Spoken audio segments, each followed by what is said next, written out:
नमस्कार दोस्तों, आप सबका स्वागत है मेरे YouTube चैनल के ऊपर।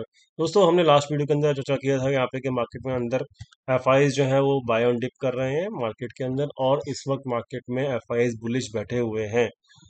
दोस्तों, यहाँ पे हमने आपको एक इस वाली करंट वीक के एक्सपायरी के अंदर आपको समझाया भी था कि मार्केट के अंदर 17,300 और 17,000, मतलब 17,300 से लेकर 17,400 के बीच में हैवी कॉल बैठे हुए हैं। और आपको यहाँ पर अगर मार्केट मिलता है और अगर, तो आपको प्रॉफिट बुकिंग की तरफ ध्यान देना चाहिए कम से कम इस वीक के लिए। ये हमने चर्चा किया था इस वाले वीडियो के अंदर, और डेफिनेटली मार्केट के अंदर आज वही हुआ। मार्केट 17,000, ओ सॉरी 18,000, ये 18,000 का लेवल है दोस्तों, ठीक है। तो मार्केट जो है 18,296 के आसपास आज का हाई लगाया, एग्जैक्टली जो हमारा रेजिस्टेंस लेवल था उसके आसपास, और मार्केट फिर वहां से गिरा। तो दोस्तों, मार्केट का जो सेंटीमेंट है वो ओवरऑल तो बुलिश है, लेकिन यहाँ पर थोड़ी बहुत प्रॉफिट बुकिंग दिख रही है अपने को। प्रॉफिट बुकिंग क्यों दिख रही है वो समझ लो। क्योंकि हमारी एक तो एक्सपायरी नज़दीक है, एक्सपायरी के नज़दीक क्या होता है कि यहाँ पर प्रॉफिट बुकिंग दिखती ही है, नॉर्मल एक सिनारियो है। ये हमको समझना होगा, जब कभी भी हमारी एक्सपायरी आती है तो वहां पर 2 दिन तो कम से कम प्रॉफिट बुकिंग चलती है, याद रखना।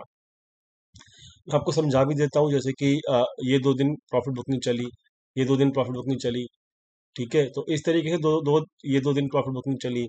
तो ये क्या है, ये प्रॉफिट बुकिंग जो है वो एक एक्सपायरी की वजह से जो है ये प्रॉफिट बुकिंग आपको दिख रही है।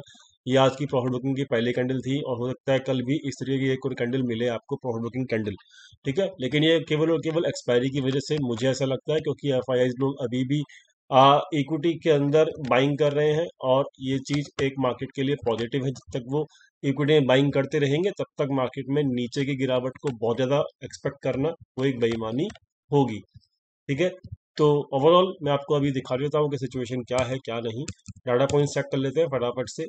तो डाटा पॉइंट्स के अंदर जो है कल के लिए जो पोजीशंस एक्सपायरी के लिए कैरी फॉरवर्ड हुई हैं वो मैं समझा देता हूँ आपको।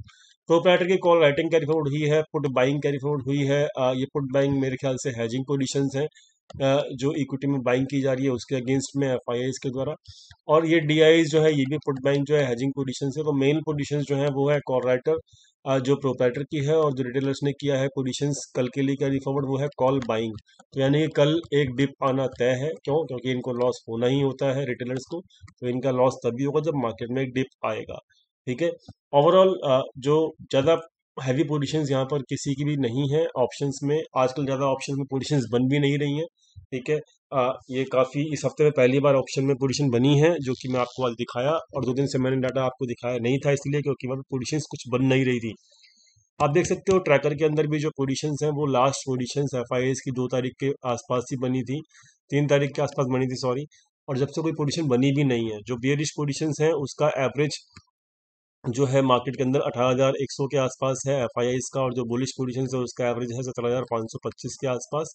ओवरऑल बुलिश पोजीशंस इतनी हैं, और 15,000 के आसपास बियरिश पोजीशंस हैं। तो ओवरऑल जो है मार्केट को 18,100 के आसपास इसलिए रखा जा रहा है क्योंकि यहाँ पर एफआईआई जो है वो 15,000 के आसपास पोजीशंस होल्ड करके बैठे हुए हैं, ठीक है। बट ये जो है केवल और केवल धोखा है मेरे हिसाब से, क्योंकि अगर इक्विटी में कोई बाइंग कर रहा है तो मार्केट को फिर डेफिनेटली फाइनली ऊपर ही जाना है। तो एक्चुअली रियल पोजीशन जो है वो इनकी ये है। तो 18,000 के 100 अगर नीचे, 18,100 के नीचे अगर मार्केट डिप लेगा तो मैं डेफिनेटली बाय ऑन डिप की सोचूंगा। But as per the market condition, market जब मुझे अलाउ करेगा तब। ऐसा नहीं कि डिप मिल गया तो बाय कर लिया, ऐसा नहीं। मार्केट परमिट करेगा, वहां पर वैल्यूएशन परमिट करेगा 18,100 के नीचे बाय करने के लिए, तभी मैं बाय करूंगा। लेकिन हाँ, कल एक डिप आ सकता है मार्केट के अंदर, इस बात का ख्याल रखिएगा। लेकिन मैं शॉर्ट करूंगा नहीं मार्केट के अंदर, डिप के अंदर। फिलहाल तो ये मेरा टेक है।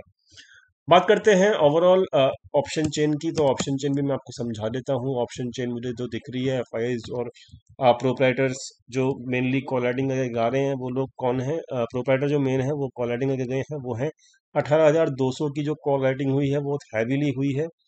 तो मार्केट के अंदर 18,200 जो है वो इस वक्त हैवी रेसिस्टेंस का काम कर सकता है कल के दिन। और मार्केट 18,000, मतलब यहाँ पर तो अनवाइंडिंग हुई है 18,000 के ऊपर, तो यानी कि एक बार डिप ले सकता है 18,100 या 18,050 के आसपास तक का मार्केट एक डिप ले सकता है कल।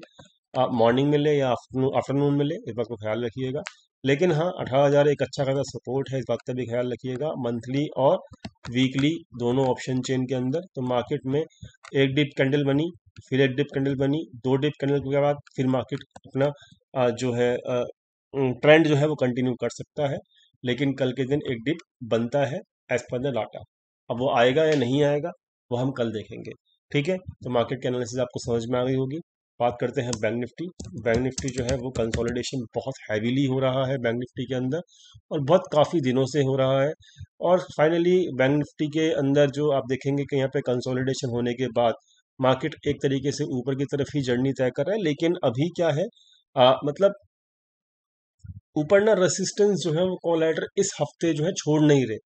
ठीक है, ना तो निफ्टी में छोड़ रहे और ना ही बैंक निफ्टी में छोड़ रहे। तो इस वजह से जो है ना ये ब्रेकआउट बहुत फास्ट नहीं आ रहा है, इस बात को ख्याल रखिएगा। तो यहाँ पर जो अभी भी जो मतलब बैठे हुए हैं ना कॉल राइटर 42,000 पे बैठे हुए हैं, जब तक 42,000 के लेवल के ऊपर सस्टेन ना करे ना, तब तक तो मतलब इस हफ्ते के लिए, कम से कम इस हफ्ते के लिए मतलब आप मतलब ये सोचिएगा कि अभी यहाँ पे बुलिश नहीं होना, कम से कम इस हफ्ते यानी कि जो कल एक्सपायरी हो जाएगी तब। अगर 42,000 के आसपास कल क्लोजिंग मिल जाती है तो बहुत ही बढ़िया रहेगा, फिर तो बुलिश पोजीशंस नहीं बन सकती हैं। लेकिन अभी इंपॉर्टेंट क्या है, 42,000 के ऊपर क्लोजिंग होना, जो कि मिलेगा या कि नहीं मिलेगा कल मार्केट आपको खुद बता देगा। तो ठीक है, आपको समझ में आ गया लेवल क्या प्ले करना है क्या नहीं करना। 42,000 पे कॉल राइटर एक्टिव है, जब तक वो अपनी पोजीशंस नहीं छोड़ते तब तक मार्केट के अंदर 42,000 का लेवल रेसिस्टेंस से काम करेगा। 42,000 के ऊपर जो क्लोजिंग है अगर मिलती है वनडे के ऊपर तो डेफिनेटली हमारे लिए एक बुलिश ब्रेकआउट बैंक निफ्टी में होना लाजमी हो जाएगा। मेरे हिसाब से थोड़ा बहुत डिप आए, टेंशन की बात नहीं है, डिप के अंदर बाइंग की अपॉर्चुनिटी ही है अभी as per the data. And let's see where the market will open tomorrow also. और कल एक सीपीआई डाटा भी है, इन्फ्लेशन डाटा भी है, इस बात का भी ख्याल रखिएगा यूएस के अंदर। तो date is also one major important event जो कि जिसके ऊपर नज़र रहेंगी सबकी, तो ख्याल रखिएगा इस चीज़ का। और मिलते हैं कल मार्केट के अंदर अपने फ्री टेलीग्राम चैनल के अंदर। फ्री टेलीग्राम चैनल का लिंक डिस्क्रिप्शन में दिया हुआ है। Thank you so much for watching this video. हो सके तो कल लाइट पोजीशंस ही रखिएगा, एक बार इवेंट पूरा हो जाने दीजिएगा, उसके बाद ही अपनी पोजीशंस को हैवी कीजिएगा। मैं यही चीज़ फॉलो कर रहा हूँ। इवेंट जो है निमट जाएगा, डायरेक्शन क्लियर हो जाएगी तो हम फ्रेश पोजीशंस आराम से बना सकते हैं। ख्याल रखिएगा इस चीज़ का, ठीक है। चलिए, thank you so much for watching this video.